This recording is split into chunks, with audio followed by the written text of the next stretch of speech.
It's a minisode. Hit it.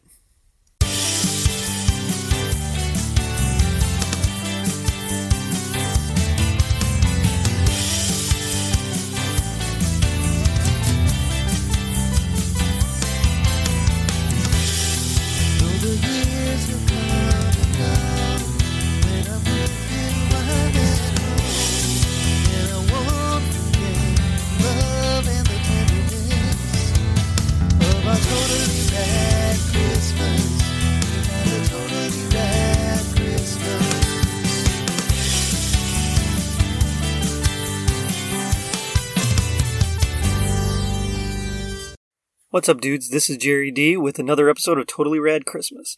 Now, I have a lot to cover today, so I'm just going to go ahead and jump right in. So today we're going to be talking about all the way cool toys that we got when we were kids. These are some of my absolute favorites. It includes my top 6. Later on it became a top 7 in the later 80s. But it's my top 6 of the early to mid 80s, as well as a lot of secondary and tertiary levels of toys. So I broke it down into a couple of categories. The first is my primary. And that includes my most favorite, the upper echelon of toys. And so these are toys that I usually had more than 7, like 8 or more. My secondary tier is toys that I had between 4 to 7. And then my tertiary tiers, I only had like 1 or 2, maybe 3. But I didn't get as many and I didn't have as much play as some of the others. But I'm going to dive right in. Now, of course, this isn't an exhaustive list of all the toys in the 80s. I would love to do a complete 80s toys episode at one point, but for now, these are just my favorites. So, the first is He-Man from Mattel, 1982. He-Man defends the secrets of Castle Grayskull from the Lord of Destruction, Skeletor, and his evil warriors. These ones were super cool. My favorite, of course, was He-Man. When it comes to playsets, it was Castle Grayskull, but I loved Skeletor, Triclops. There was Rio Blast. I don't know if you remember him. He was like a cowboy and he had guns like everywhere. And then there was also Cyclone. He was really cool and like a blue and yellow theme, blue and gold. It was just an amazing toy there. So those are some of my favorites from He-Man. He-Man, He-Man. Who's the big guy with the muscles? He's He-Man, the most powerful man in the universe. Skeletor is his enemy. He-Man, He-Man. If He-Man, Skeletor, and Castle Grayskull, you have to put the castle together. You're doomed, He-Man. Oh, yeah? Watch this action, Dad. He-Man. Now I have the power. He-Man and Skeletor each sold separately. Castle Grayskull also sold separately from the Masters of the Universe collection from Mattel. Next, we have G.I. Joe. Again, Hasbro, 1982. So same year, different company, Hasbro and Mattel. G.I. Joe is a highly trained special mission force that defends human freedom against terrorist organization Cobra. Of course, they're determined to rule the world. Oh, man. G.I. Joe were super cool. They were smaller than He-Man. They were 3 3/4 inch. Duke, Snake Eyes, Storm Shadow, especially Ninja Force Storm Shadow was one of my favorites. The whole Ninja Force line. Later on, they also came out with the Battle Force 2000 line, and Maverick on that one was like one of my absolute favorites. I did have the Sky Striker. I think I had Water Moccasin's vehicle as well, and just a few other things here and there. But those ones I had a bunch of because they were super cheap, and so I could get like one Thundercat or one Transformer, but if I went with G.I. Joes, then I could get like 3 or 4. So of course it was a better deal, and they were much more manageable for my little hands, I think. As a kid. But G.I. Joe, super cool. He'll fight for freedom wherever there's trouble. G.I. Joe is there. It's here, the G.I. Joe collection. Infantry trooper. Codename Grunt. Bazooka soldier. Codename Zap. Mortar soldier. Codename Short Fuse. Laser rifle trooper. Codename Flash. Ranger. Codename Stalker. Communications officer. Codename Breaker. Machine gunner. Codename Rock and Roll. Counterintelligence. Codename Scarlet. Commando. Codename Snake Eyes. Each sold separately. G.I. Joe from Hasbro. Next one in the top 6 is Thundercats. Now, these were LJN 1985. They had the battle magic action. Cat-like humanoid aliens fought Mum-Ra as they struggled to survive on their new homeworld. Of course, Lion-O, and I think you can probably sense a theme here. He-Man was my favorite. Duke was my favorite. Lion-O was my favorite. I very much liked the leader, the the straight-laced, I'm gonna get things done. and be the good example for everyone. So I had, Lion-O was my favorite. Jaga was another super cool toy. He was like Lion-O's mentor. Bengali we never had. I wanted him so bad. And it wasn't until about 20 years ago when my brother found him on eBay. And so I have him now. He's amazing. He's everything that I wanted. But yeah, Bengali Mumra was really cool, and you'd make the toys fight each other. It was awesome. They were a great line. And of course they had like a little battery pack that if you held this thing up, then their eyes would glow. Oh man, it was great. Half human, half animal. Thundercats, Mumra and Lion-O, each sold separately. I'm Mumra, want the sword of Gundera. With this secret power ring, battery not included, you can make Lion-O's eyes light up. With Battlematic action, you control their swords. Sword is mine, Lion-O. That's what you think, Mumra. Thundercats, Mumra and Lion-O with light-up eyes, each sold separately. New from LJN. Transformers is another one. Transformers, Hasbro, 1984. Autobots, sentient robotic organisms, battle the Decepticons for freedom and control of their world. My favorite, again, as you can tell, Optimus Prime. No brainer there. But Soundwave was super cool with Ravage. Man, this was just Laserbeak. Those guys were awesome. I also had Highbrow. The Power Master Optimus Prime was another one of my favorites. Those were just super cool. The Power Master line there, where little robots and men would like join together. Oh, it was awesome. The Transformers, more than meets the eye. Autobots wage their battle to destroy the evil forces of the Decepticons. The Transformers, more than meets the eye. The Transformers, robots in disguise. Attack the Autobot commander! Call in the Decepticon leader! Transformers, more than meets the eye. The Transformers from Hasbro. Voltron. Voltron was another one of my top 6. So this was by the Lions were by Matchbox, but then the figures themselves were by Panoche Place in 1984. So Voltron defends planet Eris and the universe from Zarkon and his robeasts. Voltron was really cool. It was 5 different lines, especially the Matchbox one. It was like die-cast, and you could take them apart. The heads would shoot off. I mean, it was just fantastic construction. Lasted quite a while, surprisingly, at my house. Eventually, though, some of the legs and tails would break, and I lost interest. Or the springs stopped working, I think, on the Red Lion, and so the head wouldn't stay in or shoot out, something like that. So we ended up selling it. But it was super cool. I also had Keith and Pidge figures. Pidge was awesome because he had glasses, and I had glasses. So, yeah, it worked out. But Keith was the leader, so, of course, Keith was my favorite.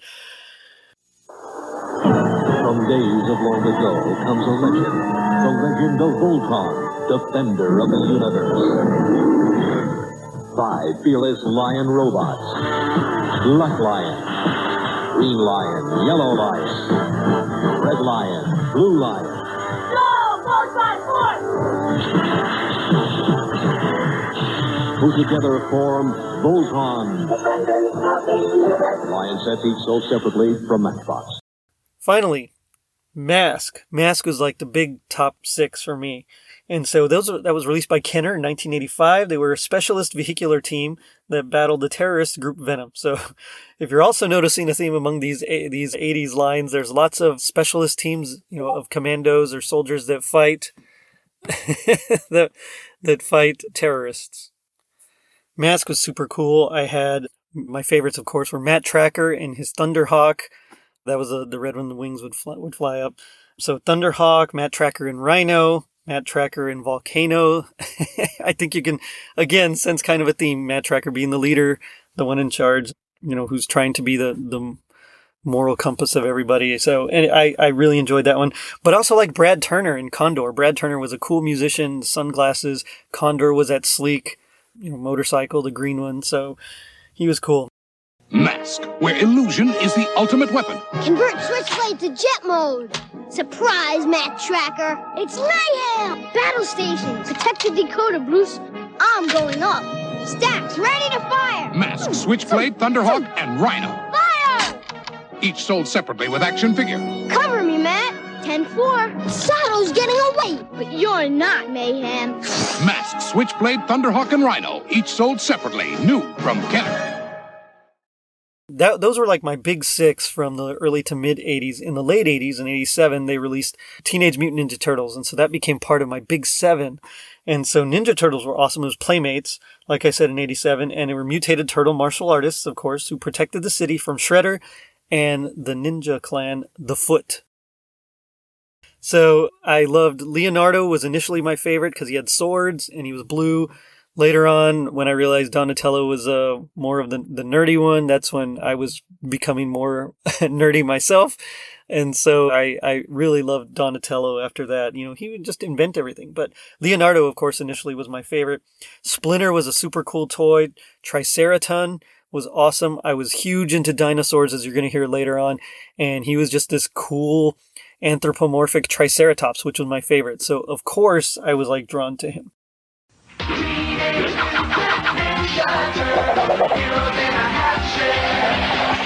the rat taught them each the ninja art. Donatello, master of the staff. War! Leonardo, the katana blade. My God! Raphael, the don't throw this at all, kid! And Michelangelo, the nunchakus. Radical! and master of the willing pizza. Hey, who had the pepperoni and ice cream?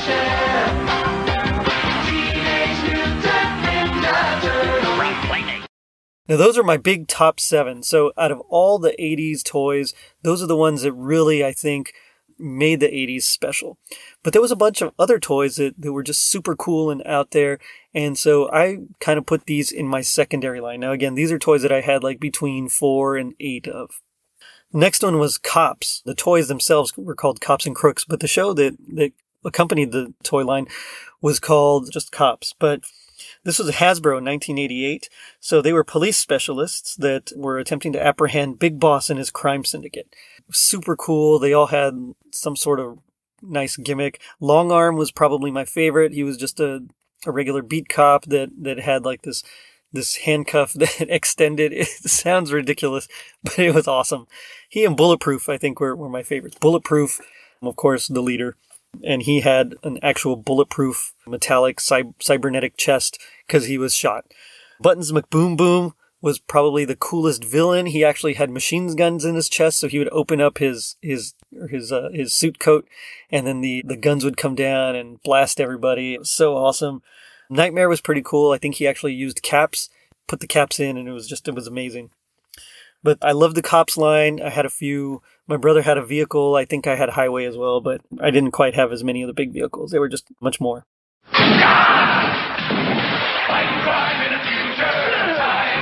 If we're gonna stop the crooks, us cops gotta know who they are. That's the Rock Crusher. No jail can hold them. And here's Berserko, a dangerous street punk. Meanwhile, at the Crooks' hideout. Look out for Long Arm. He's a tough street cop. Sergeant Mace, the SWAT team leader. And Bulletproof's a federal agent. Give up, you crooks. You're surrounded by the cops. Cops and Crooks, sold separately, with cash. Visionaries. So the Visionaries were super cool. Again, Hasbro, 1987. 2 factions of knights use ancient magic to battle for control of their planet.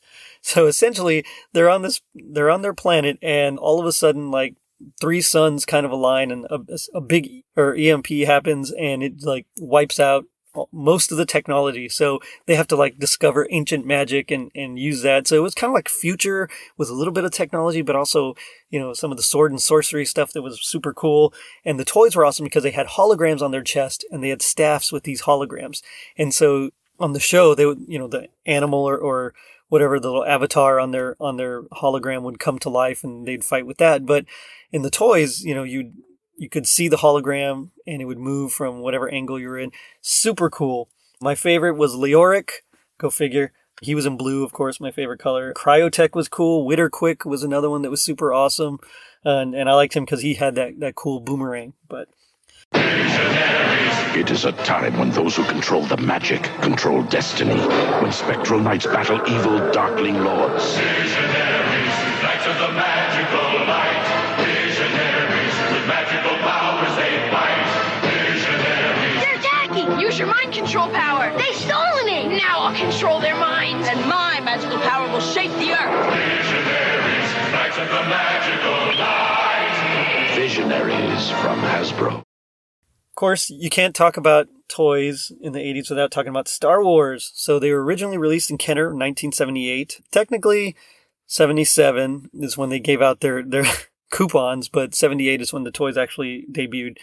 And they made them all, Kenner made them all, 3 3/4 inch for Empire Strikes Back, for Return of the Jedi. Super cool. I loved Luke Skywalker, was always my favorite. Han Solo in his Bespin outfit. I really dug that one. Of course, I had Jabba's palace, and that one was neat because you could actually, there was like a little trap door on the platform that he was on. Yeah, there's just the biker scout. So after Return of the Jedi, say what you will about the movie, whether you like it or not, I do. I love it. But the biker scout was like super cool look. It had the black underneath and the white, but the visor, something about the helmet was just different. And so I always dug that look for the biker scout, that combination of black and white, which is probably why I like Moon Knight, because that updated the updated Moon Knight outfit in Warren Ellis's run was just fantastic. And it kind of reminds me a lot of that biker scout. Pay for this, Lando Calrissian. Han Solo and other action figures each sold separately. Ugnaught, check the carbon freezing chamber. Ready, sir. Why did you do it? The Empire tricked me, Han. I had no choice. Prepare for freezing. Long live the Alliance. Goodbye, my friend. Lando Calrissian and new Han Solo, Ugnaught, and Lobot action figures each sold separately from Star Wars, The Empire Strikes Back collection from Kenner. Now, if we're going about licensed properties, then we might as well go on to DC's Superpowers. So this is, again, by Kenner, 1984. Essentially, the Justice League fends off Darkseid and their classic villains from taking over the world. The comic itself is much more in-depth, and it's really, really cool. You should definitely check it out. Jack Kirby at his finest. Some of the DC villains get power upgrades. It's fantastic. But anyway, my favorite, I remember for one Christmas, I got the Batmobile with Batman and Robin in it. It was fantastic. I got to play with them. The Batmobile had several buttons. So one of them you'd press and it was like a battering ram up front. Another one you'd press and there was like a big hook that would come out in the back and grab whoever was standing behind it. Amazing stuff there. But I liked it because you could make them do different things. So the Batman one and Superman, you'd squeeze their legs and their fists would punch as if they were punching. The Flash, you would squeeze his arms and his legs would run back and forth as if he was running. Just amazing animated, articulated action. Not quite as articulated as G.I. Joe. So I think that's why I prefer G.I. Joe, because they had 9 different points of articulation, whereas figures like He-Man and Thundercats and these superpowers really only had 5. Although I think the superpowers actually their knees bent, so that would be 7 layers of 7 points of articulation there. So Batman, Superman, Flash, Wonder Woman, Cyclone was really cool. I always wanted Cyborg, but I never got him. I definitely wanted Brainiac because he looked amazing, but again, I never got that one. Although I accidentally did almost shoplift it once. But I was just holding, my dad let me hold it while we were walking through the store and we left and he didn't realize I was still holding it. So we had to go back in and it was very embarrassing. So sorry, Dad. Coming from the farthest reaches of the universe to challenge the worst villains on Earth are the most powerful heroes ever in the Battle of the Superpowers collection. What's this? The dam's about to blow and take Robin with it? Who'll stop the Joker and Luthor? Aquaman! Kenner's new Superpowers collection. Figures with power action, each sold separately with its own mini-comic. Aquaman's down! Who can help now? A power ring, a power action punch. Defuse the bomb! Can this madness be stopped in time? You decide.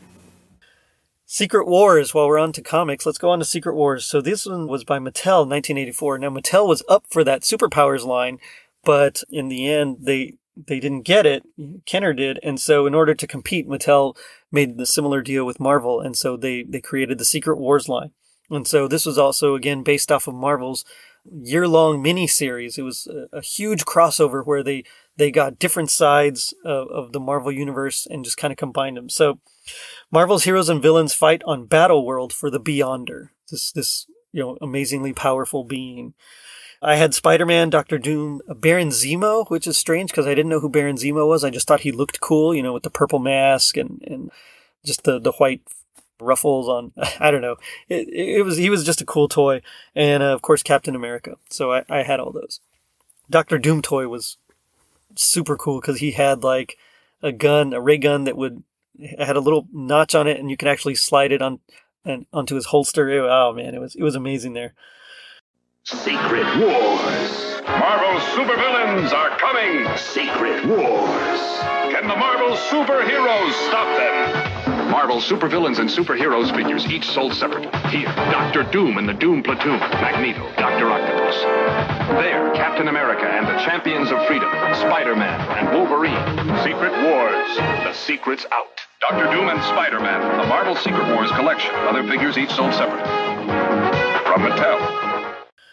But now we're on to Dino Riders. So, as I mentioned earlier, I was huge into dinosaurs. I had a club. It was called the Dino-Mites. We passed out cards and everything with like a dinosaur logo on it. It was super nerdy, but it was amazing at the same time. And what kid didn't want to be a paleontologist, of course? But so I loved the Dino Riders when they came out because it was everything I love. Superheroes, essentially, but using dinosaurs to fight. These were made by Tyco, 1988. The telepathic Valorians flee back in time from the evil alien Rulons and use dinosaurs to fight for their freedom. So I had Questar. Now, he actually came with the Diplodocus, but I didn't have the Diplodocus. I bought him also just separate as like one of those standalone figures. So I had Questar, Gunner with the Torosaurus, Hammerhead with the Triceratops, which again was awesome because you press a button and he would walk by himself. Youngstar with the Quetzalcoatlus. Yeah, they were cool figures. They usually had multiple weapons on their dinosaurs, and the heroes again it was standard to that, I believe, that 5-point articulation. Harness the power, Dino Riders. The evil Rulon shackle the Deinonychus. Brainbots on attack! They're sitting ducks! Heroic Questar on Diplodocus opens the secret pod. They're firing on me! Look out for the trap! Take this, airhead! The hidden rockets blast the evil Rulon. We'll meet again, Questar! Diplodocus with motorized walking action. Deinonychus and Pteranodon with figures and battle gear, each sold separately. Dino Riders.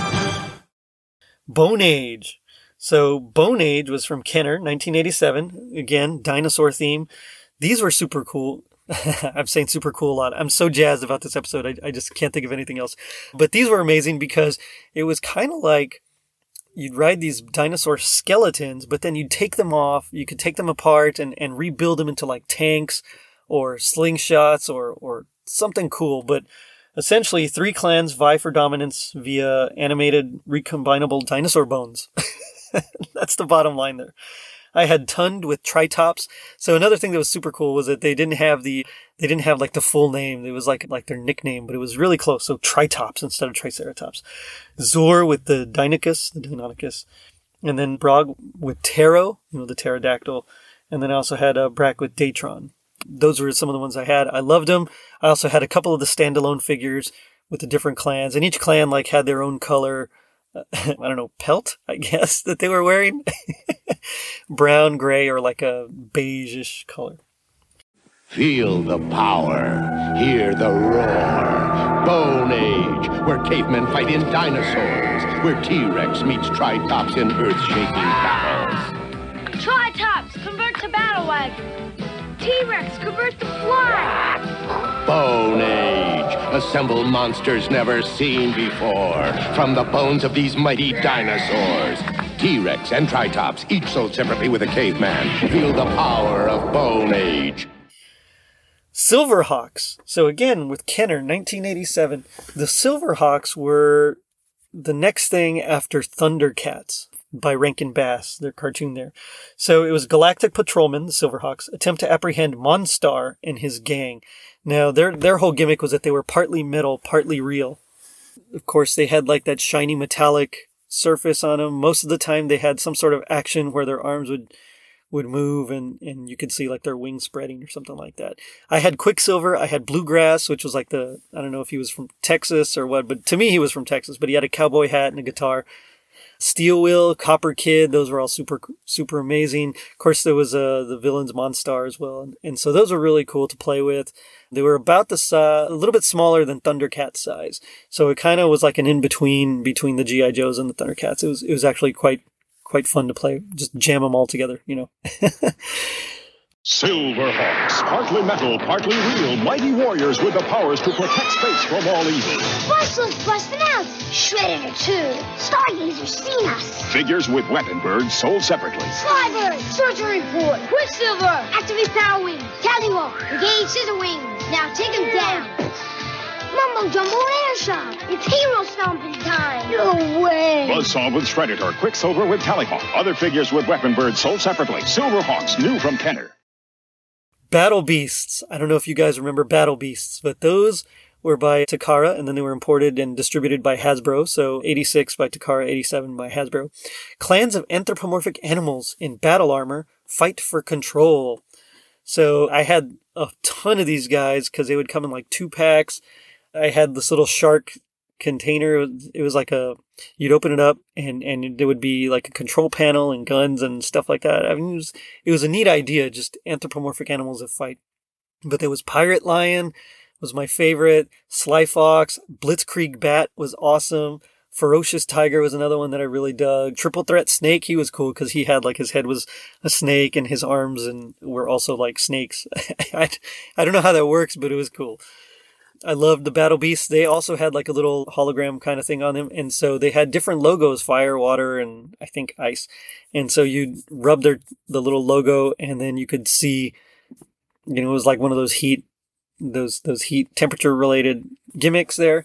And so you'd rub it and then you'd find out which logo it was. And then based on the logo, then you could tell who won that battle. Later on, they came out with like a sun logo that beat everything. Battle Beast. Wood. Fire. Fire burns wood. Battle Beast. Fire. Water. Water puts out fire. Battle Beast. Water. Wood. Wood beats water. Battle Beast. Battle for the fun of it. Just activate their battle badges. I got fire. I got water. Water beats fire. Battle Beast. Wood. Fire. Fire beats wood. Battle Beast can grow into an army. Collect all 84. Battle Beast. Finally, we got to the last one of my secondary tier here. It's the real Ghostbusters. Kenner, 1986. A group of scientists protect New York by ensnaring ghosts with proton colliders, basically. Of course, based on the movie. I had Venkman. One of my favorites was Egon with the fright feature. He had that sore throat. Bad to the Bone Ghost was another one that I really dug. Hard Hat Horror and X-Cop. They were supposed to be like regular civilians, but then you could like transform them into ghosts. And then Dracula, of course, was also my favorite. Go figure, another leader. There's something strange in the neighborhood. So who you gonna call? Ghostbusters! Each sold separately. Have no fear. Magnus, Stamps, and Spangler are here. So are these ghosts. They've got ectoplasm breathed in goo. Now what? They puff Marshmallow Man. Let's show this pile of dessert who's boss. Activate Neutrona Blaster. We ain't afraid of no ghosts. Peter Venkman, Ectoplasm, Stay Puft Marshmallow Man, and other figures each sold separately. Ghostbusters, new from Kenner. So those are my secondary lines there. Tertiary. And I think this episode is turning into way longer than a minisode, but you know what? I don't care. It's so much fun to talk about these. This is like my third level here. So the Sectors. Coleco, 1985. Prince Dargon battles Empress Devora for possession of the hives, source of ultimate power on the planet Symbion. I had Prince Dargon, and that was the only one I had. So again, this group I only had like one, maybe three at the most. An experiment fails, creating a strange new race, the Sectors. Leading the forces of good is night-fighting Dargon with his telebonded glow-in-the-dark insectoid Parafly. An invisible warrior that flies night missions and launches surprise attacks against evil Sectors. In the continuing battle for survival. You can collect night-fighting Dargon and all the warriors, each pair sold separately. Sectors by Coleco. The GoBots, Tonka, 1981. Now, the GoBots were awesome because they were a much more affordable version of the Transformers. So I liked them. It was basically, there was a civil war on Gobotron led to the peaceful robotic organisms, the Guardians, opposing the evil Renegades. Now, after Hasbro bought Tonka, then they kind of folded the GoBots into the Transformers line. Just basically, it's a multiverse. So this was the Autobots and Decepticons of that particular universe. So I had Leader 1. Now, I had Leader 1 in both his regular paint and in his dark blue and gray with the stars paint. And that one, I think, was my favorite one. He would transform into a jet plane, which is odd because, in Transformers, all the jet planes were evil, so, or at least most of the jet planes were evil. So I dug that Leader 1 wasn't. They appear to be mighty robots, but you change them into mighty vehicles. GoBots and Super GoBots, each sold separately.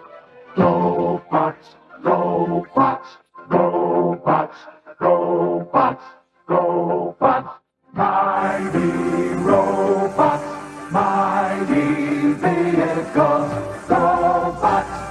GoBots and Super GoBots, Destroyer, Sight-Kill, and Leader 1, each sold separately. Bionic 6. LJN 1986, a family of cyborg superheroes fights a mad scientist in search of immortality and world domination. These guys were a combination of die-cast metal and plastic. So their whole thing was that they were bionic, basically. So they were stronger, faster, and they were a family of superheroes. So the family aspect really appealed to me as well. I had Bionic 1, and I think my brother had, I don't remember his name, but my brother had the one in the baseball cap. Metal. Die-cast.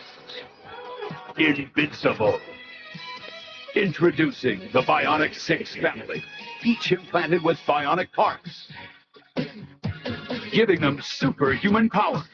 Will the evil Dr. Scarab destroy the Bionic 6? Bionic 6, each sold separately. It's a grand toy. Now here we get to one. Advanced Dungeons & Dragons, LJN 1983.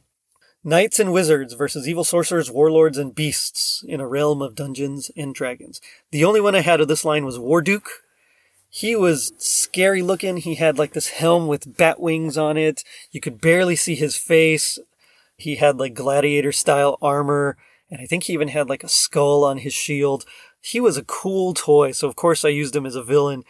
It was kind of awesome to see him in the cartoon. So Warduke showed up in the cartoon. Kellic showed up in the cartoon. Of course, Tiamat.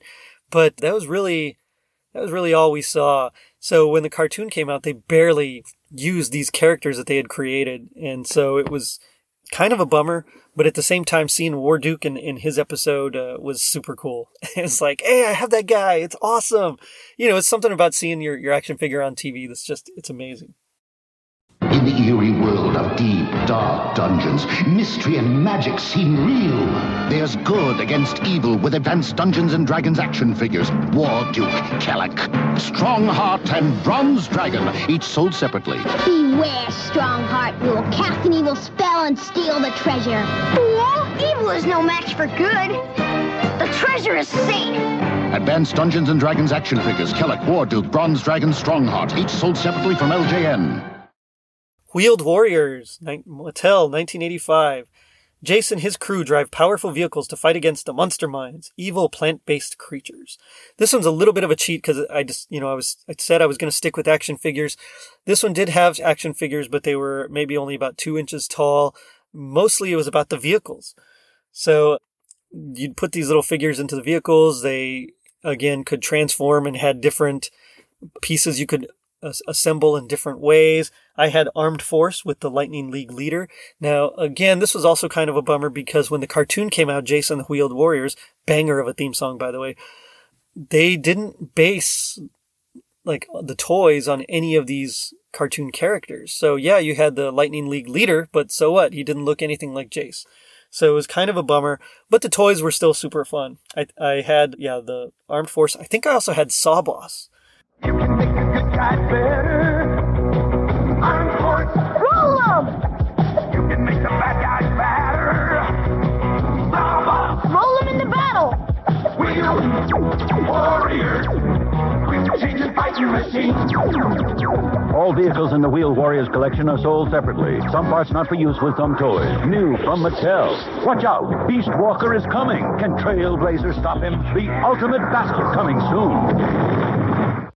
Centurions, Kenner, 1986. The Centurions use exoframe suits to defeat mad scientist cyborg Doc Terror. I had Max Ray. He was the green one, the aquatic expert. These guys had a bunch of different holes on their bodies that was supposed to be from their exosuits, and then you could place and recombine all these different pieces in different ways. So if you wanted the gun on his back one day, you could do that. If you wanted it on his arm, you could do that. It was a very neat idea, but he was the only one I had.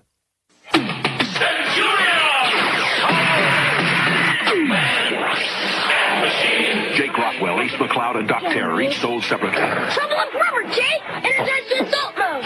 Let's do it! My name is Doc Terror Down! Centurion! Take this! Energize the power mode! Fires away! Fire! Now suck your balls! Right, Jake? Right, Ace? New Centurions, Jake Rockwell, Ace McCloud, and Doc Terror come as shown, each sold separately. Inhumanoids, Hasbro, 1986. Scientist supergroup, the Earth Corps, battles a trio of subterranean monsters with the aid of elemental beings. I had Herc Armstrong. He was the dark green one. He was the leader of the team. Again, go figure. But the Inhumanoids were cool. I always wanted like Metlar or one of the, like Decompose, I think was the one I really, really wanted. Never got them. They were just very expensive. And again, you could get like a bunch of G.I. Joes for the price of one of those guys. But yeah, it was just these monsters from under the earth that just attack and you got to stop them. The deadly inhumanoid tendril lashes out, and the forest comes alive as the redwoods help their scientist friends. Nasty redwoods! Inhumanoids! The evil that lies within. I can't hold him much longer! Where's Redland? Here's Redland! Nasty redwood! Let him go, Tendril! I'll get you next time!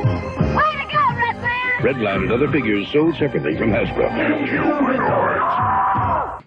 Supernaturals, Tonka, 1987. Seal of the Tomb of Doom was broken, releasing heroic and evil warriors locked in war.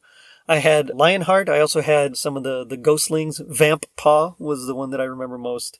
Those ones also used holograms, so they actually didn't have any like sculpted face or torso areas.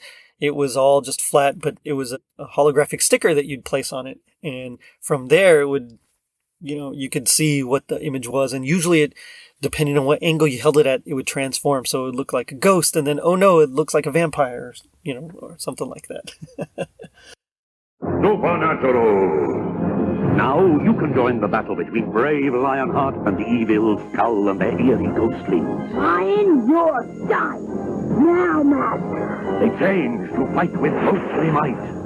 Turn them into the light, and they change into even more powerful creatures. Now, the lion is free! Take this! Supernatural. Lionheart, Skull, and Ghostling sold separately. New from Tonka.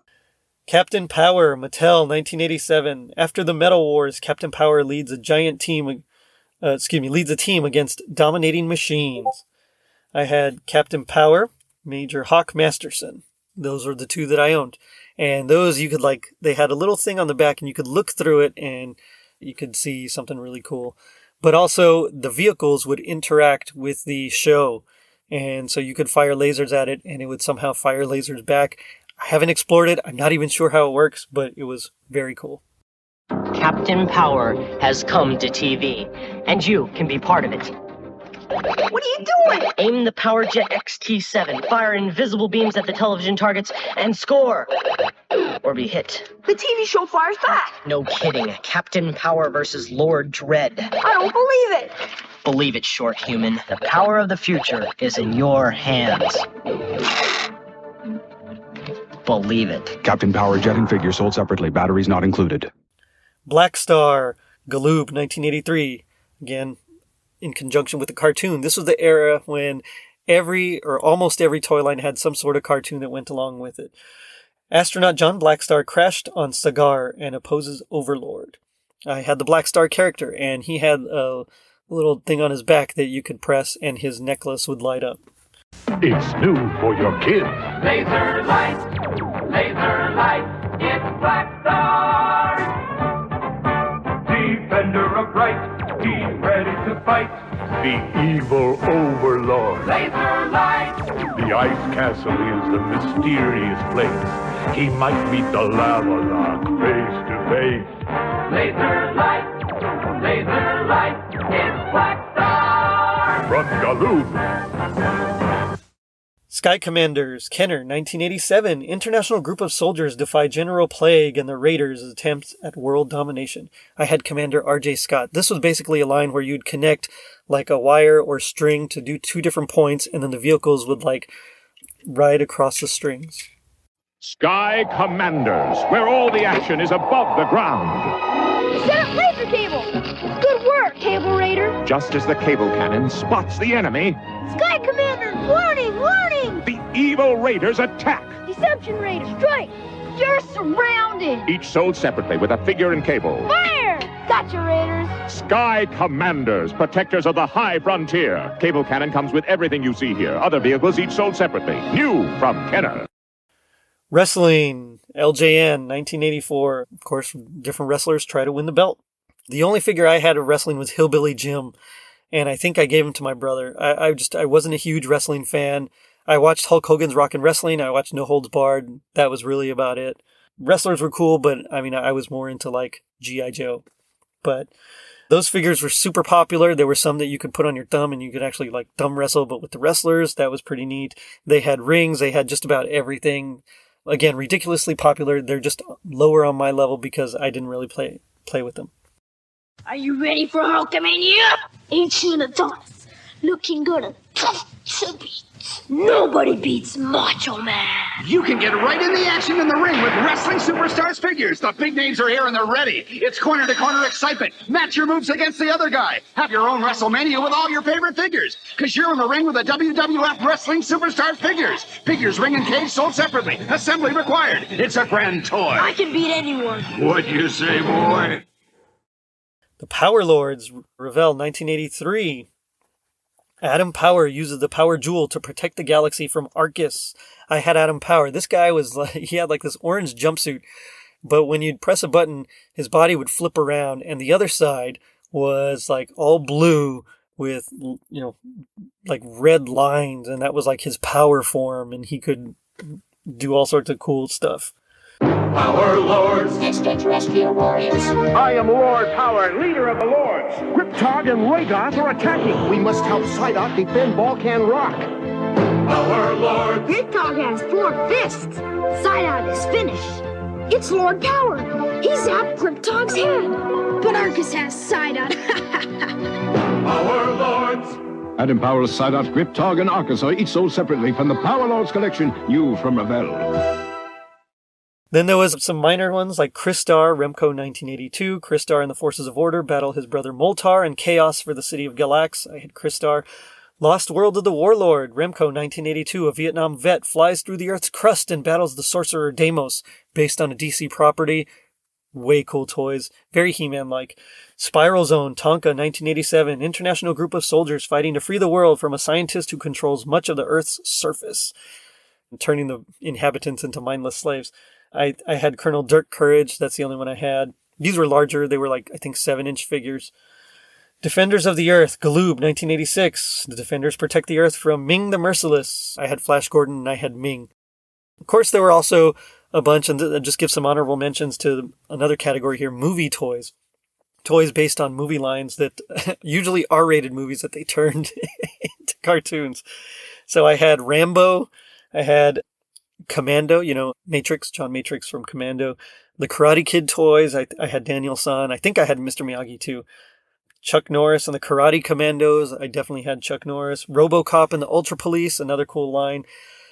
But anyway, that was just a little taste of some of the different properties. Most of these I'd get like from relatives and aunts, just like a figure or two here and there. The big ones, of course, my parents bought me for Christmas, or Santa brought them for Christmas, and then the rest I'd collect throughout the year, like for getting straight A's on my report card, or for doing all my chores, or if I earned any money or got any money for my birthday, I'd go out and complete some of these collections. I hope everyone really got a taste of all the cool and just fantastical toys out there from the 80s. A lot of people actually do their best to collect them. I try. I fail miserably, so a lot of times I just kind of stick with the ones that I have already. But let me just say that you can check us out on our social media pages, Facebook and Instagram at Totally Rad Christmas and Twitter at Rad Christmas. Also, leave us a review on iTunes. Not only does it help us reach more people, but you also get a free sticker. Don't forget to check out our merch shop on tpublic.com and our brand new website, totallyradchristmas.com, courtesy of Tis the Podcast Elf, Tom Crow. Merry Christmas to all, and to all a safe night. Later, dudes. The battle pods are coming, so you'd better beware. Breetai and his battle pods are everywhere. But Rick Hunter and the Veritech are on their way. If you can get there fast enough, you'll save the day. You'll never stop the battle pod. Yeah, meet Rick Hunter. Veritech Fighter and Battle Pods, each sold separately, new from Matchbox. We saved the Earth. But I'll be back.